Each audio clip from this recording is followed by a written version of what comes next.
Thank you, colleagues. It's 10:17, and I'd like to open the meeting for the Rules, Policy, and Industrial Relations Committee. Sorry. Okay, thanks very much. Back with us, Madam Secretary, can you please call the roll? Thank you. Director Conroy, Dotson. Director Grossbow. You know, I'm here, but I think I have to leave for item 3, so I'm quietly going to leave. Okay. Director Hill. You're here. Oh, you're not Yes, leaving. I'm here. Okay. Well, Director I'm Maston. sort of here. Director Parr. Present. Vice Chair Garbarino. Here. Chair Hernandez. Here. And President Terrio. Here. All right, thank you. You have a quorum. We are not a committee of the whole. We also have Director Maston and here in the room. Thank you, not a committee of the whole. Thank you. Colleagues, I'm going to have to recuse myself in order to avoid a potential conflict, and I'm going to invite my capable colleague, the Vice Chair of this committee, Patty Garbarino, to handle item 3, and then I will come back to close the meeting. Thank you. Thank you.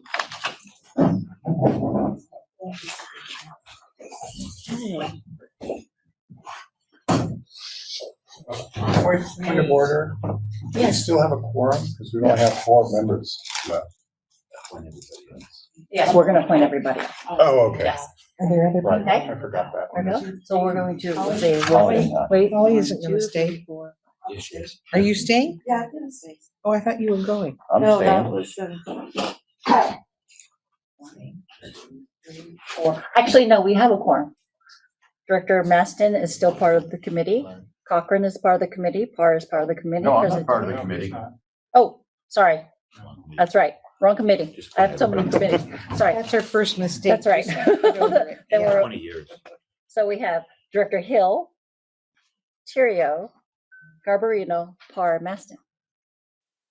we have 5. So we have 5. Is that good? Yeah, it's really Yes, good. so we have a quorum. 5 is a good number. 5. That's what I said. We have a quorum. I know. Oh, I I'm counted. sorry. All good. You're right. All right. So, before we begin this item of the item number 3, please note the meeting is being recorded. Welcome to my colleagues and everyone joining us here and in person, as well as those listening in on the phone.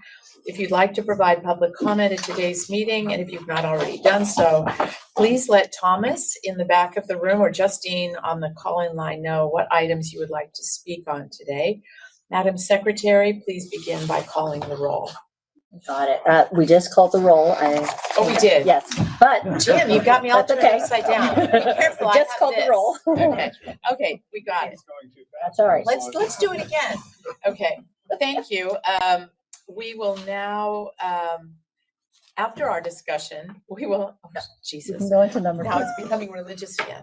We will begin with agenda item number 3, which is to approve an increase in annual education assistant reimbursement allotment. The staff report begins on page 3, and Kelly Hopper is here to present the report. Kelly, please begin. Good morning.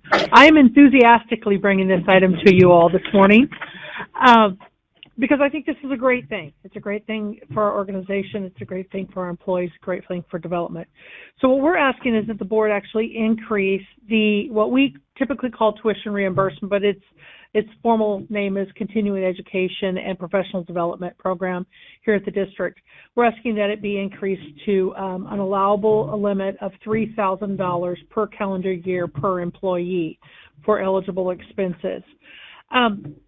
Now, our tuition reimbursement program includes a lot of things, as I just mentioned. So it includes things like the tuition for a class, the books. We also have educational seminars or some personal development. Some of our employees are looking at.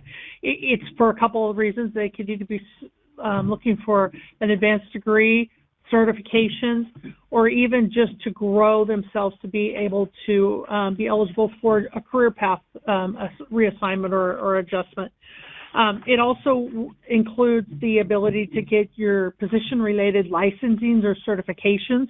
We have several positions here at the district that require certifications or license. This program would allow them to be able to get reimbursement for that as well. Well, we've often been a long and strong supporter of education, and I think we've seen it in our internships, our apprentice programs, and you've seen it in a number of ways over the decades that this board has been a strong advocate of employee development. We are seeing an increase in utilization, which is wonderful. It's really great. And in the report, I think we mentioned over the last 2 years, we've had like 80 applications for tuition reimbursement, which is quite high. And we're very grateful for that. With that comes, additional costs, but what we're also seeing, and our employees are also seeing, is that the cost of tuition in many of these positions or certifications are going up.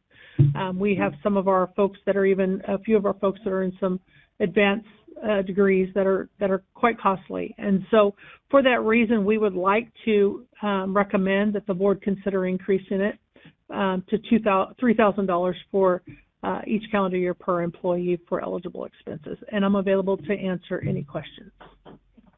Mhm.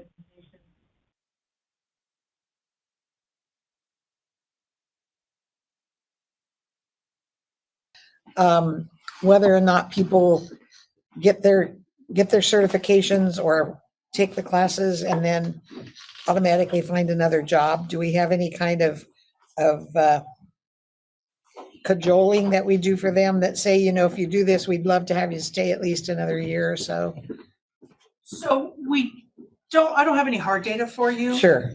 My sense is that, and Dennis can confirm, but my sense is that employees are usually looking at it to progress within the organization. We don't have a lot of people using it and jumping. Very few people leave the Well, district other than retirement. I'm a recipient of using the district's tuition reimbursement 30 years ago. So, yeah, I'm red as well. Right, yeah, so. And so you still hold on to me. And so they get reimbursed after the fact. Yes. Upon completion, they must receive a passing Yeah, I saw grade, a that. minimum or zero passing grade. And for their books, they have to require receipts and documentation. I think it's wonderful. It's great. I'd like to make the motion if, Well, I think we've got. oh, I'm sorry. Jim, I'm sorry, Jim. Holly. Okay, Jim, and- So I think this is a wonderful item and I wholly support it, but I do have a question, and that is, does this reimbursement includes, supply type needs like tools, clothing, slide rules, whatever, I'm thinking mostly about the trades where there might be a need for that. So we have two programs. We have our tuition reimbursement program. We also have our training program. And so some of these are under the training program, but yes, it includes what we consider books or supplies.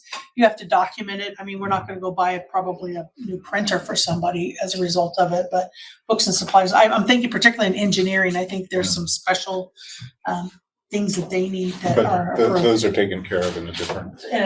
Well, if it's a training program, yes, we take care of it as part of the training and not the tuition reimbursement. We really want the tuition reimbursement to be a reimbursement of the outlay for our employees in order to get some sort of Okay. additional education. All right, makes sense. Thank you. Michael, did you also have? No. Holly. Yes, I just wanted to speak strongly in favor of this. I think the district, like all employers, are trying to attract and retain good employees. And right now, it's very difficult. And, providing the educational assistance allows our employees to grow in the jobs they're in and also serve the district in more advanced roles. And look at Kelly Hopper is now Deputy General Manager. So watch out, Dennis. So I'm just kidding. That was a bad joke. Sorry. Anyway, I really believe that this is critical to our success in attracting and recruiting and retaining employees. And, going from the 2,000 to 3,000 is reasonable because of the cost of books, the cost of these courses. I know I've looked into some courses and it's very expensive. So I fully support this and I think it's really great. Thank you. And if I may tag on, there's not a lot of positives that have come out of the pandemic, but I believe this is one of the positives. We did see a dramatic increase of our workforce that immediately started engaging in additional education for whatever reason. So I think that's a great point. Thank you. Great. Wonderful. Thank you again. So that, unless anyone has another question, that concludes our discussion on item number 3. But before we take our vote, thank you, Barb. Is And there Jen. anyone from the public that wishes to speak on this item? I do. Mr. Pilpel would like to speak on this item. David Pilpel. Wasn't planning to speak on it, but I felt inspired. I agree with all the comments that were made. I think this is a relatively low cost, high impact program, although I do occasionally take exception to reorganizations and reclassifications. I think this is a good investment of public dollars into employees and employee development. I think this is an example of where the district is different and better than other public employers.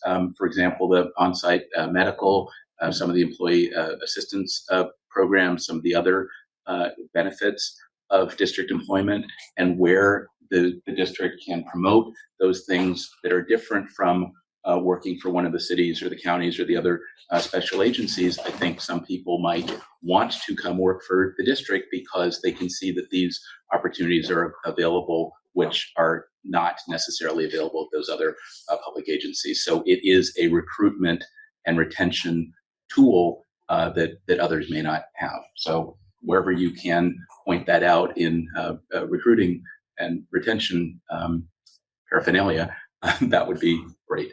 And hopefully it helps. And I support this for all the reasons you just said. Thanks. Great. All right, so we do have a motion on that item. May I have a second? Second. Second, 2 seconds. Thank you. Madam Secretary, our roll call, please. Thank you. Before we do the roll call, I'm going to double check one last time. Justine, do you have any speakers on your public line for this item, item number 3 for rule? We do not. Thank you. Great, thank you. So we have a first and second on item number 3, and I will start the roll call vote with Director Conroy, who's absent. Director Grosbolt is absent. Director Hill. Yes.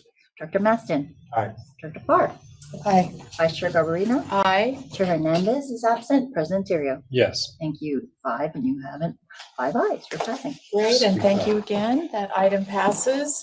And I am out of here. Oh, any other public comments? All right, I'm gonna double check. All right, so she's gonna come back. Okay. There you have it. I'll get you first. Do the story of the day, Betty. That's right. Joy just Choose being in the company. No, those are just plain old. Plain old stuff. Plain old stuff. But she's shoot. The shoes are going off to college tomorrow. The fancy ones.